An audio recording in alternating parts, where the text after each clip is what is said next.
Here we are. Here I am.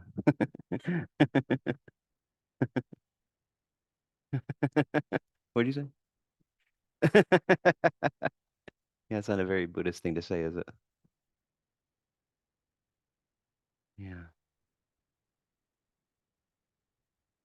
Yeah, so this has been quite a journey for me. Really, this whole thing started um, last May, and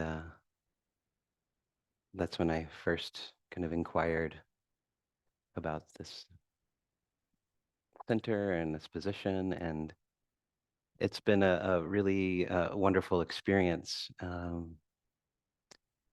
Uh, but the past few weeks haven't been so wonderful.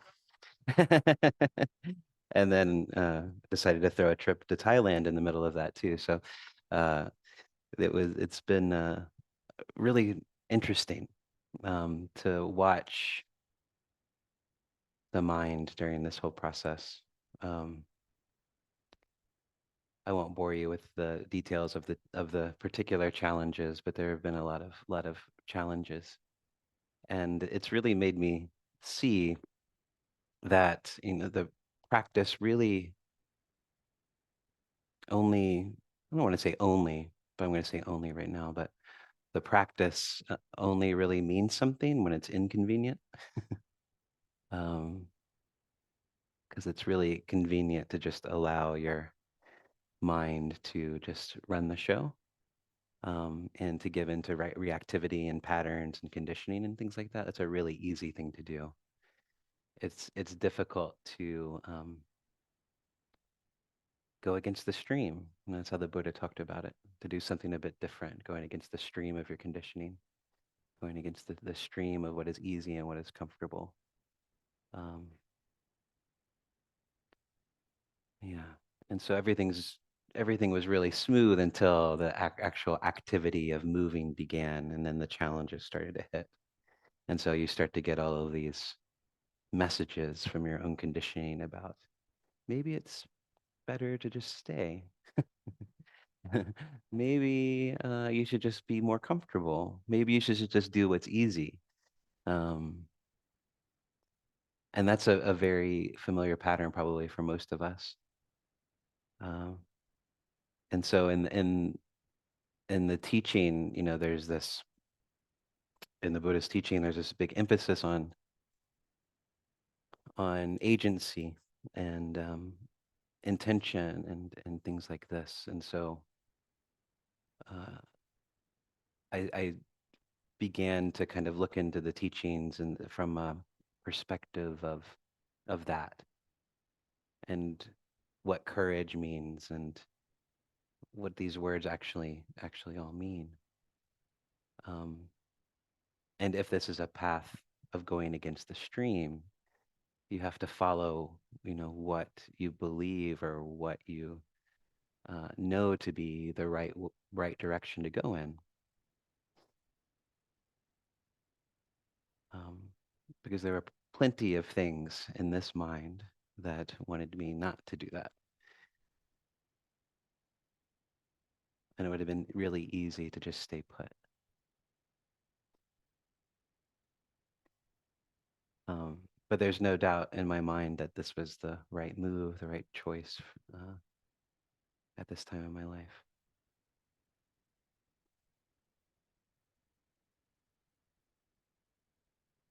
And so this whole process has been just this really beautiful reflection on the mind.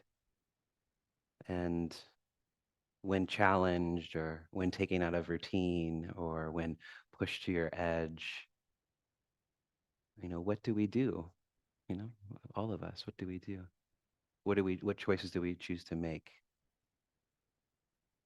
Do we act out of fear? Do we just give into our conditioned reactivity? Or has our practice given us the freedom or the space to choose what's most wise or most skillful or most wholesome? And over the past, probably couple months, there have been successes and probably many more failures and on my part.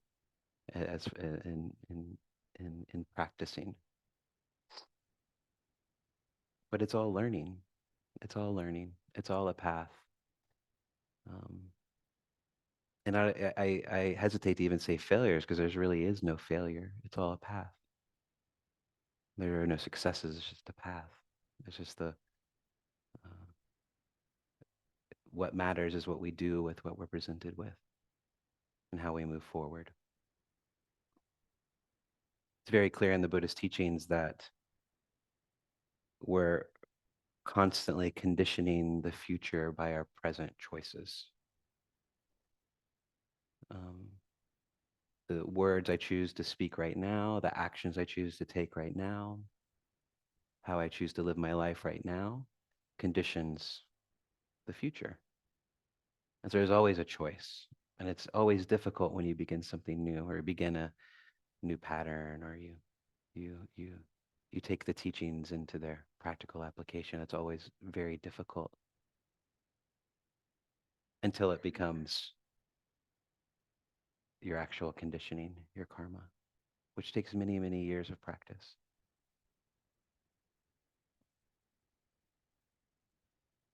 And so these conditioning, these patterns, being revealed to just speak about myself over these many months, they take many forms. The hindrances, they take the joys. Um, there's a depth of feeling and experience, um, and they're revealed again when we're challenged or when we take a look in. This is really what our practice is all about. Vipassana practice is insight. It means to see into or to see clearly or to look into what is holding us back from being free. And so when we're challenged, those things are revealed. But before they're revealed, or even after they're revealed, depending on how we act after they're revealed, they're always influencing us. Our conditioning is always influencing us, and much of it's underneath the surface um, all the time. And so our practice is to see into, to discover, to uncover these these undercurrents.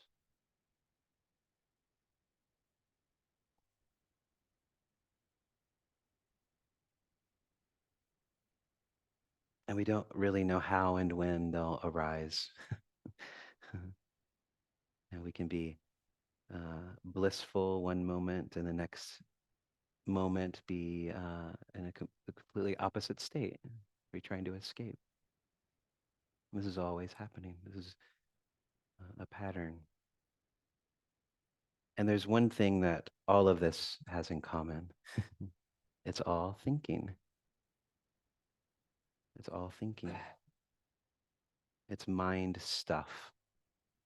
And much of our thinking isn't, we're not even aware of it.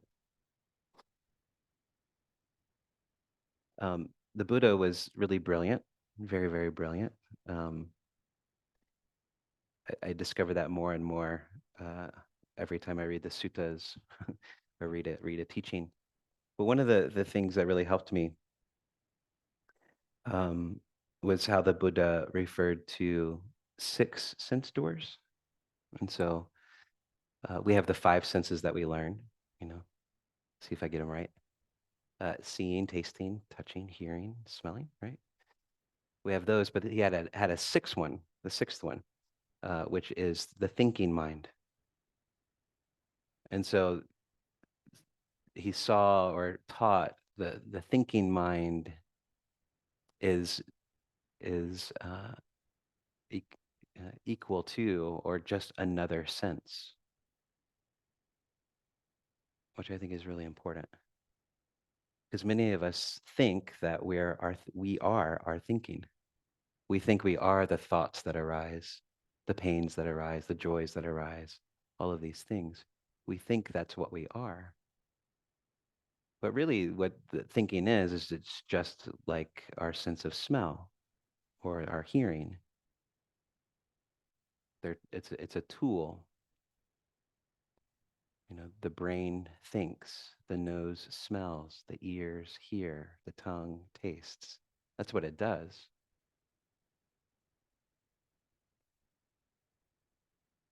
But what we tend to do is centralize the mind, centralize the thinking.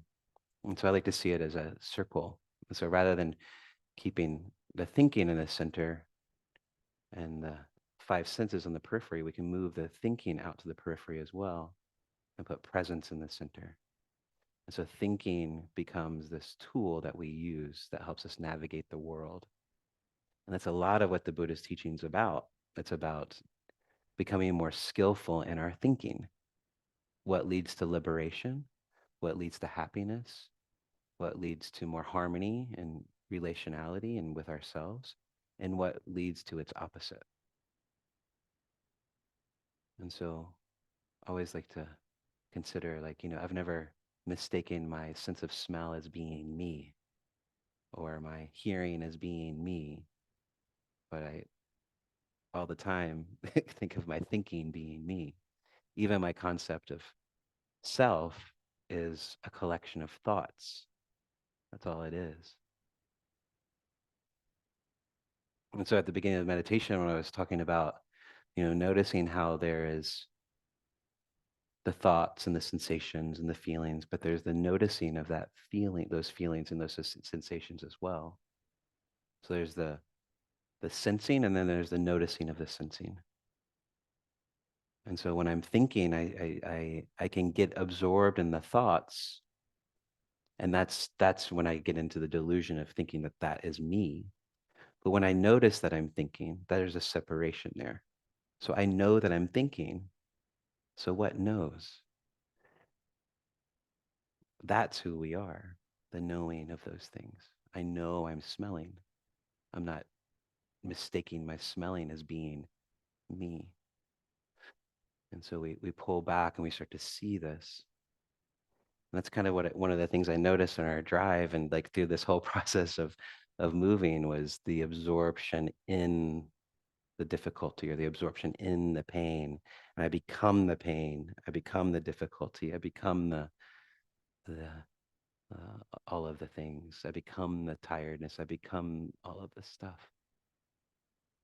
And then, upon consideration, looking back, I can separate myself. There's like this is the experience in this moment, but it's not who I am. Ultimately, it's rising, and it will eventually fall away because that's the nature of all things, is to arise and fall away.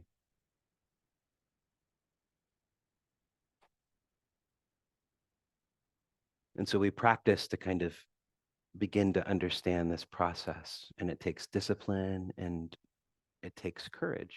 There's this courageous, it's a courageous act to be able to not give in to the conditioning, to not let the mind run the show, to not um, be my thinking.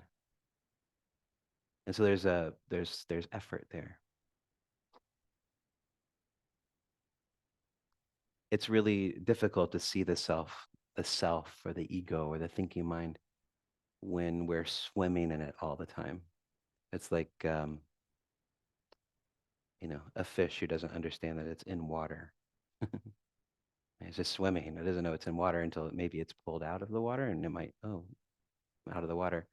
But that's sort of how we are all the time. We're absorbed in this collection of thoughts, which is the sense of me. And it takes something disrupting that, whether it's a retreat or practicing meditation or a difficulty in life, um, or a profound teaching, something like this that can pull us out of that and reveal. And then we approach life much differently.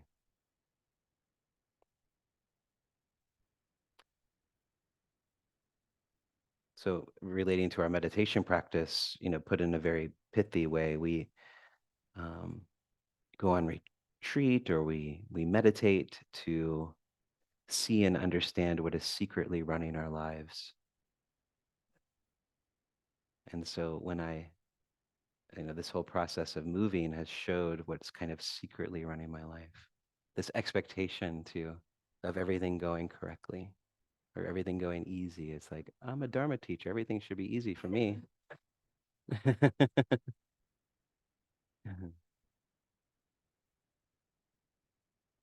Yeah. I should be peaceful all the time. What's going on? Like, why am I? Yeah. Why is this happening?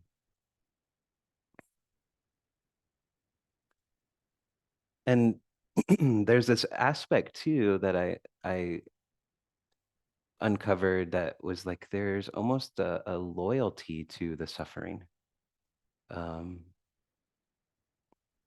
which is very interesting. It can almost become addictive. I feel like many people are addicted to their suffering, uh, including me in some ways. Really like this quote from Sayadaw U Tejaniya. He says, "The sense of self is constantly looking for a way to be defined, whether that is through pain or pleasure or whatever."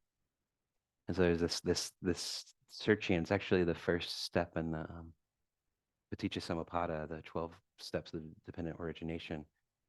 The self is constantly looking for a way to be defined. And so sometimes um, we choose suffering because it's familiar, or it's maybe uh, it seems solid, and that's much easier than choosing something that's different, or going in a different direction, because it's comfortable. Becomes very Even suffering becomes comfortable.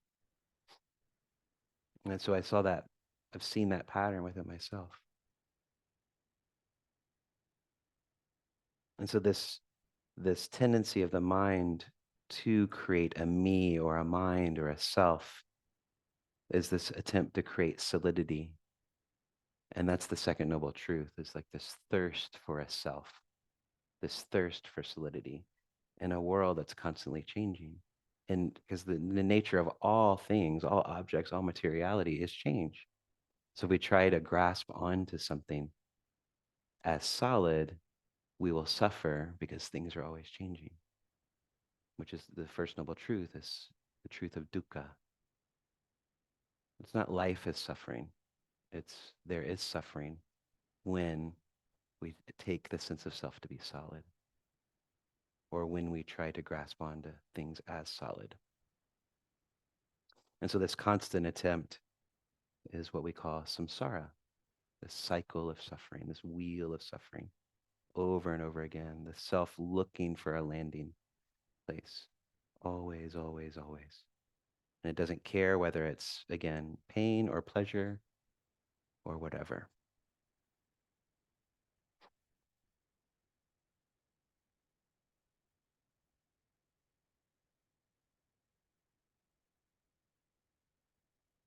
And so really what we're learning to do is to let go, is to let be.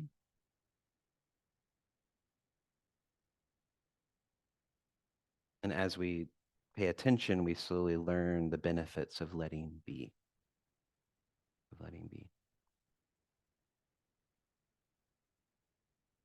And it can be very small things, you know. I know there's only one stoplight in Nevada City, but uh, it's very common, if you're stuck at a stoplight or a stop sign, there's this, you can feel this anxiety kind of coming. This happens all the time, whether you're standing in line somewhere, like there's this anticipatory thing that's like, can't we get this thing moving? It's like, like that's an opportunity. Yeah. Because, there's this opportunity there that's prioritizing this self that needs to get through this line. And it's this opportunity to change a pattern. These things are coming up all the time because this self is so important that it needs to get through that line more than the other selves in that room. Um, I was in San Francisco many years ago, and there was this billboard up, And there's massive traffic like there usually is. And the billboard was made by like a bicycle association. It was trying to encourage more bike riders in San Francisco. And it just said, you aren't in traffic, you are traffic, which I thought was a really brilliant, which I thought was a really brilliant teaching because it's like, you get this like self-righteousness, like if everybody else was as good a driver as me, this wouldn't be happening. It's really funny. We do that all the time. And it's good to laugh. It's good to laugh at ourselves like that. And every person in that traffic jam is having the same thought as you are. Like if everybody drove like me, if everybody drove like me, if everybody drove like me. Or like if somebody's getting tea too slow, or it happens on retreat all the time. Like you're in line to get food, you're like, oh, this person's ladling so slow. Like, or what there can be all these different things. And you step back from that, it's like, wow, there's this, what am I doing? It's like almost like a insanity, like almost. It's like I really, yeah. It's very conceited. Yeah. And so all of these are they're opportunities to kind of, you know, little ways that we can sense this, see this attempt to create a self.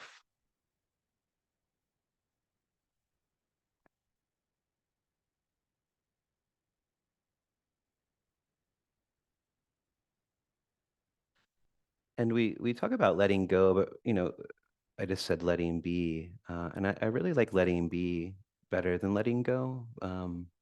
This kind of they're pretty much the same thing, but I like to think of it like this: if we don't hang on in the first place, there's no reason to let go of it. You know, and so whatever's arising, we allow to let it be, and then it can move on. It's only when we grasp onto something that we have to let it go. But there's many things that we've held on to from the past that need to be let go of. And there's different ways to let go. There's like, you can grasping onto something, you let go of something like that. Um, but there's also just like you can also do it this way. So you're holding onto something, and then you can let something go like that. So it's a softening around. It's a letting be. It's not like we let things go and forget about them and push them away, because that just creates more suffering. That's just the opposite end of grasping. So we let things be, allow things to reveal themselves.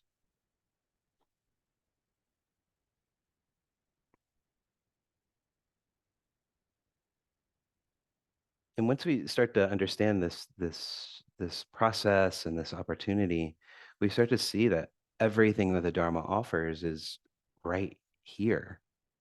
It's not in the future somewhere. It's not like one day I'll get enlightened. It's like right now, right here is the Dharma. It's happening now. It's not happening in the future. Because as long as we keep thinking it's in the future, it'll always be in the future. It'll always be out of reach. It's always there. Right here, right now, there's no problem. There's no thing to get over. There's nothing wrong. Like it's right here. The Dharma's here now. The opportunity is here. We don't have to wait for the retreat, in a couple of months. Like it starts here now. Every action, every word, every little thing is an opportunity for the Dharma to be revealed in us.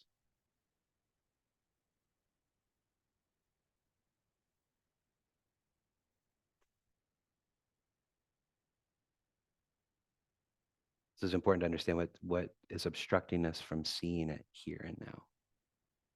And then again, that's what all of this practice, these things reveal. And it's really important to just know that This is all a natural process. This isn't an engineered thing. The Buddha wasn't an engineer. He was a naturalist, I like to say.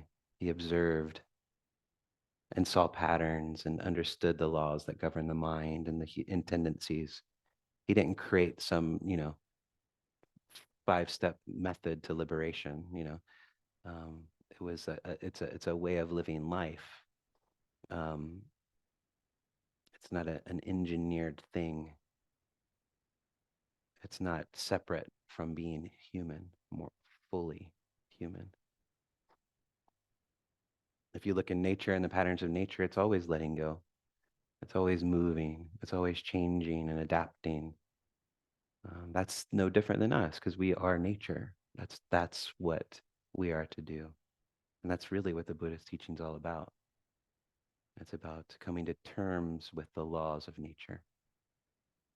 And the number one teaching is impermanence, coming to terms with impermanence, the constantly changing nature of all things.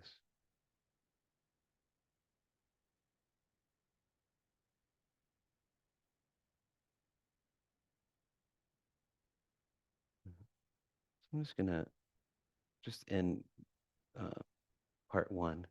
Maybe part two will be next week with this quote from Ajahn Chah. It's a rather long one, but I really like it.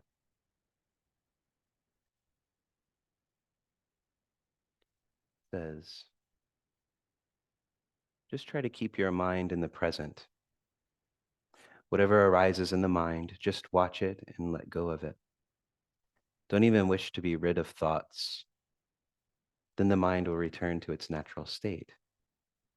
No discriminating between good and bad, hot and cold, fast and slow. No me and no you, no self at all, just what there is. When you walk, there is no need to do anything special. Simply walk and see what is there. No need to cling to isolation or seclusion. Wherever you are, know yourself by being natural and watching. If doubts arise, watch them come and go. It's very simple. Hold on to nothing. It's as though you are walking down a road. Periodically, you will run into obstacles. When you meet defilements, just see them and overcome them by letting them go. Don't think about the obstacles you've already passed. Don't worry about those you have not seen yet. Stick to the present. Don't be concerned about the length of the road or the destination. Everything is changing. Whatever you pass, don't cling to it. Eventually, the mind will reach its natural balance where practice is automatic. All things will come and go of themselves.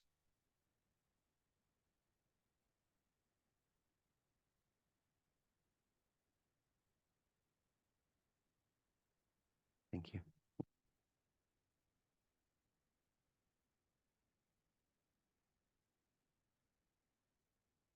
All right. I keep looking there like I'm looking at the Zoomers, but they're actually up there. So we'll just open up for Q and R. I like to say Q and R because uh, questions and responses, because I can't guarantee answers. All right. And if you're on Zoom, you can go ahead and raise the little hand. And I saw Vivian's hand go up first in the hall, so we'll come with her. And for those of you who are in the hall, when you speak into the mic, make sure it's close as if it's like an ice cream cone and say your name. I'm Vivian. Hi, Vivian. Hi, it's nice to see you. Thank you too. for coming. Yeah.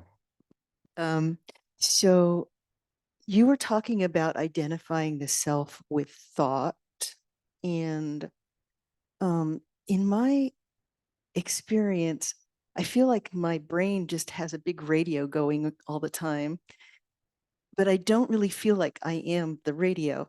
Hmm. However, my question is, I get identified with feeling, Hmm. and get lost. I don't separate my being from my feelings very often, Mm. even right now. um, and I'm wondering what the difference is between thought and feeling, and where the Buddhist teaching puts feeling in, you have the five senses in the mind. Is feeling the mind, or it seems different. So I'm just curious what. Do you mean feeling like emotion? Mhm. Okay. Yeah.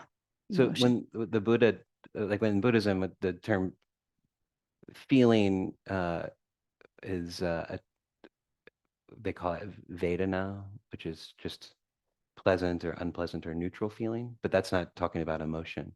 So in the Buddhist teaching, from my understanding, emotion is more related to thinking, to thought, the mind. But there's something important to know too, is that there there's no distinction in a lot of Eastern thought, especially in Buddhism in particular, between the brain and the heart. So the term is chitta, which it means heart mind. So mindfulness could just as easily be called heartfulness. So there's this connection, and so the way I see emotion um, is it's thinking with like a physical charge. So there's a Yes. physical aspect to it. Yeah. So it's kind of bridges both of those things. And so the identification with the emotion for me is an identification with the mind or thinking or conceptual thinking. Okay. So when you say that, it's actually really one thing. So identifying with emotion is the same thing as identifying with the mind, Yeah, basically. I think so. Yeah. Yeah. Chitta is the term. Okay. So you'll see John actually talks about this too, uh, like many teachers, the Eastern teachers, they'll when they talk about thinking, when I'm thinking, they'll point here instead of here, because it's this understanding of there's this bridge of the heart kind of tempers the brain in a sense, but they're kind of it's the same system in a way. Thank you. Yeah.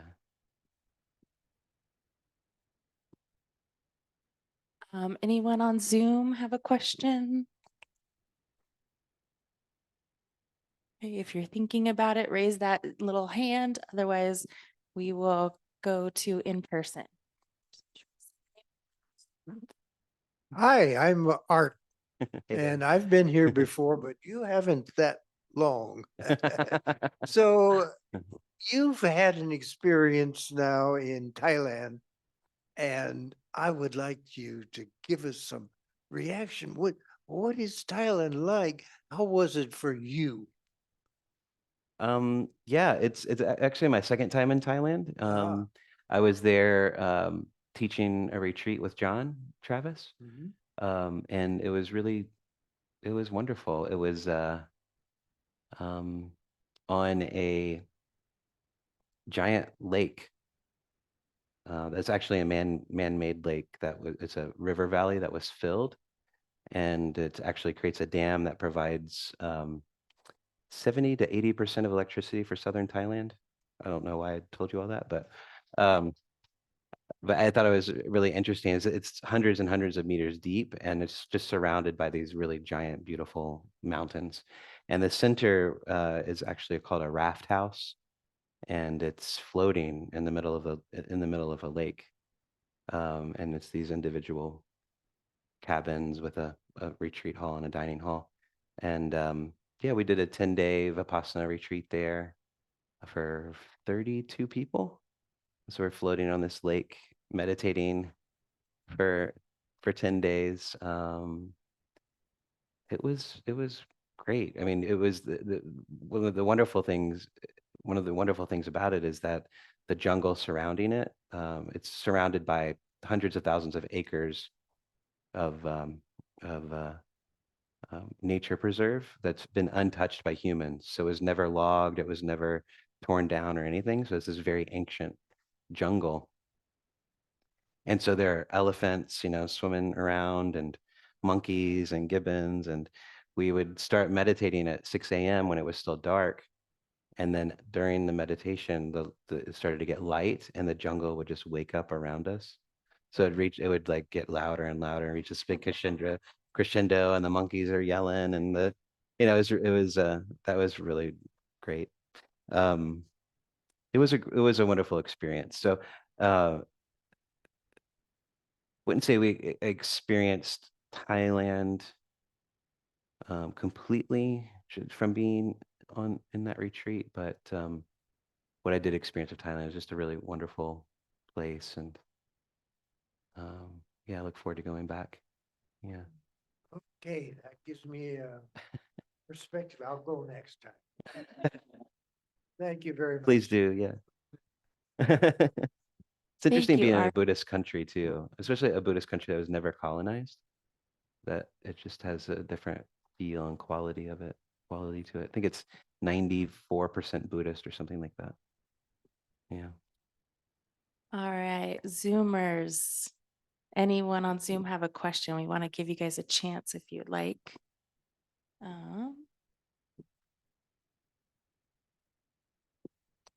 Okay, so we'll go with it in person. Hi, my name is Corinne. And, as you're talking about mind and heart, um, I, I think is it the Pali word that's sem, which means mind, Sin. or is it Tibetan Buddhism? Maybe it's Tibet. Anyway, mind and heart are the word is the same. Mhm. And so when we Westerners, when they translate the word sem for Westerners, they translate it as mind. Hmm. But actually, but Tibetans, the speakers of the word sem, consider it heart. Just like you said, when they say mind, they're pointing here to their heart. But anyway, the word actually is the same. Hmm. Yeah, that's like the word chitta is the same too. It's like the activity of means it's like the activity of the mind, you know. Uh-huh. Thank you. Yeah, yeah, that's really cool. Yeah, thank you. Mhm. Like So we have an, SIM, like SIM, SIM. there you go. Hi, I'm Mariah. Hi, Nice to Maria. meet you. Nice to meet you. Pardon me, I might have to talk a moment to help figure out what I'm asking. Okay. So forgive me. I understand that Oh, completely. thank you so much. So I was humming along today, parenting, working, cleaning up after a child. And then I got slapped with some really upsetting news. Mm. And I kept thinking about Pema Chodron question of, does life soften us or does it harden us? Mm.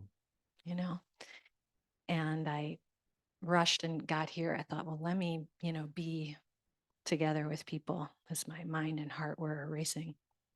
Mm. And it sounds like you've had a lot of practice opportunity in those moments. So I wonder if you could share a little bit about what it's like in that moment when you get, when life careens into what you thought it was supposed to be and then it becomes what it is. How do you soften in that moment Mm.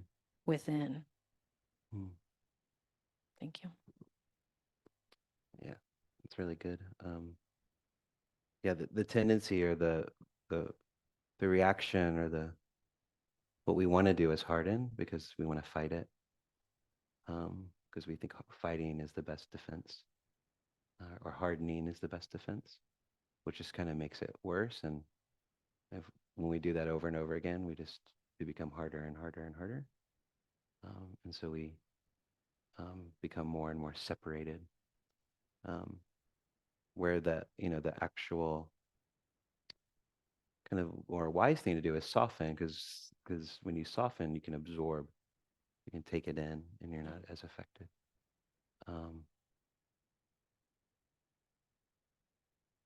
So yeah, I have a fighting tendency in me because of just like the survival mechanisms that I developed as a child, just because of the environment I grew up in.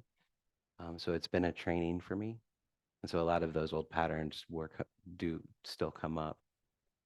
but it's just for me, it's just a conscious knowing of my patterns and just having the courage to feel the pain, because the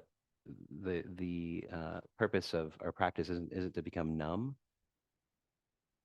You actually, when you become more present and more aware, you actually start to feel things much more deeply. um, but they don't linger or become about you. You don't identify like you were talking about earlier. Yeah. So you can feel them and honor the experience without putting yourself in the center of it. And so I just, it's still a huge practice for me. So, and will be probably forever. But it's just about understanding what's going on, understanding the reaction that comes up, and just trying to be present with it and trying not to fear the pain of it. Noticing the hardening and the reactivity and trying to soften. The breath I find really helpful, like the big inhale, long exhale. Yeah. So I don't know if that helps, but That was lovely. Okay. Thank you. Yeah, it's great. Thank you. All right, we have another question here. Still no hands on the Zoom world. If you don't know how, you can always send a message in a chat and Marcia can guide you. She's handling the Zoom host position. Hi, my name's Hi. Marie, Hi. and welcome Thank to you. our area. And I like the one traffic light. I was sitting here thinking, where's that traffic light? It's not even in the city, like the city part. It took me a moment. I was like, "Where's the traffic light?"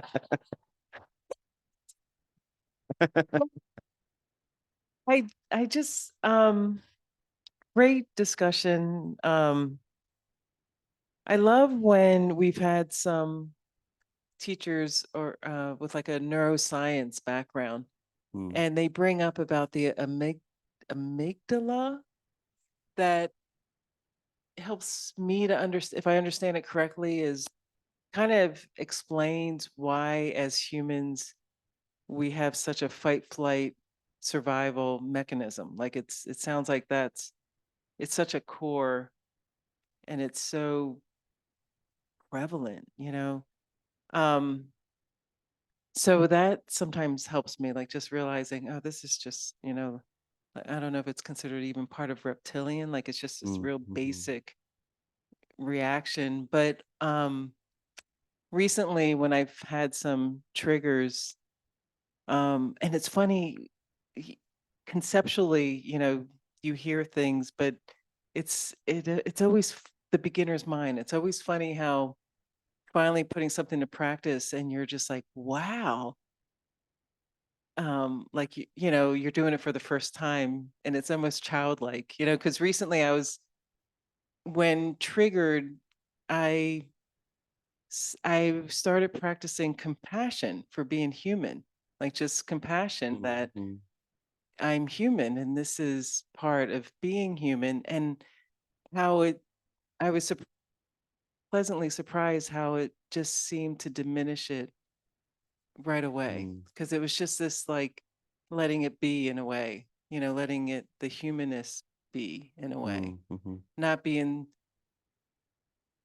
not, it's because for me, it's more my self-judgment when I'm triggered, reacting. And like you were saying, you're a Dharma teacher, I should be peaceful all the time. It's the expectations and the self-judgment that is probably what is my worst reaction from a Mm, so that compassion just seems to really help soften. yeah. So I'm glad you had a lot of triggers coming out here. Thank you. Me too. But yeah, that's important, because not only for yourself to just to understand that it's what being a human is like, and it's not, you don't have to personalize it, because when we personalize it, it just becomes worse, and this whole other thing starts to happen of judgment and everything else. And then But the other awesome thing about it is that your experience informs you about everyone else's experience too, because everybody has that. And so that you start to have the self-compassion that naturally leads to compassion for other people, because we're all having our own journey. We all have our activity, our reactivity, our conditioning, and you start to understand that more in yourself, and it just naturally you start to understand others more.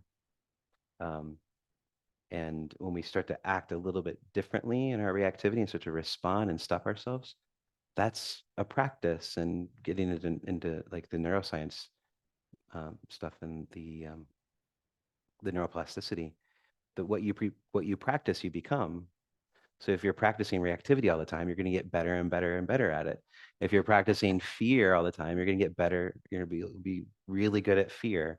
You'll be really good at responding with anger if you keep responding in anger. But if you can stop yourself and do something a little bit different, it's difficult at first, but the brain actually starts to change around that behavior. And then eventually, it's like that Ajahn Chah quote, it just becomes your natural, your new natural, your new normal. So so we're always practicing. It's not like you come here once a week and you're every single moment of your day is conditioning, literally, and physically you're conditioning your body and your mind based on your behaviors right now, which is great. The Buddha talked about this. It's like we're not beholden to our conditioning. We can change it. It just takes practice. And that's a really amazing thing. So, yeah, thanks for Thank you. bringing that up. Yeah. Thank you, Adam. Yeah. And thank you for the question, Marie. I think it's time Oh, for yeah. metta. Okay. Yeah. Sorry. No, I guess you're perfect. Okay. Do a quick metta.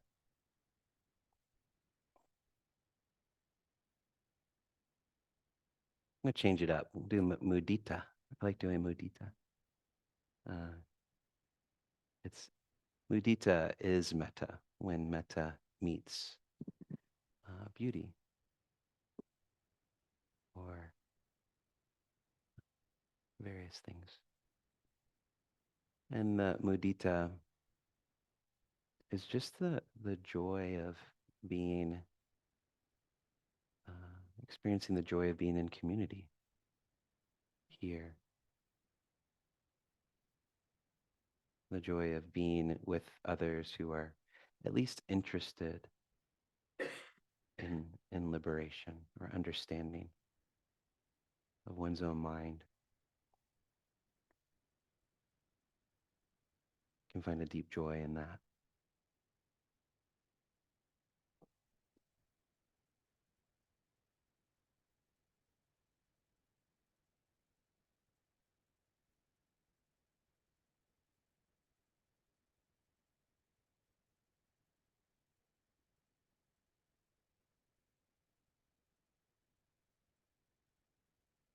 And so mudita isn't just joy, but it's sympathetic joy. So it's sharing in the joy of others. And this journey, though it can be difficult at times, it can also be joyful, because joy isn't dependent on external circumstances. Joy comes from a deep place within.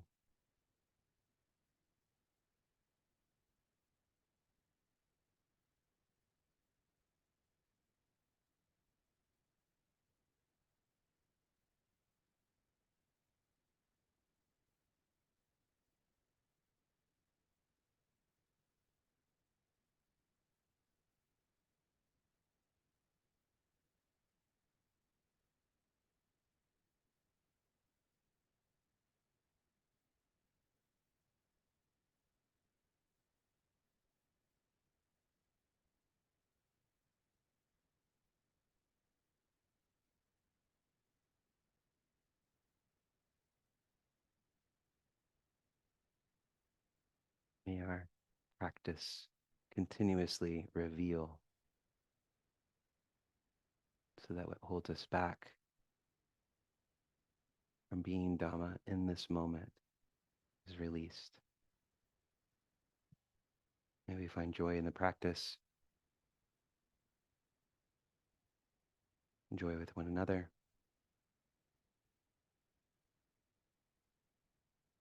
And may all beings be free from suffering and the conditions of suffering.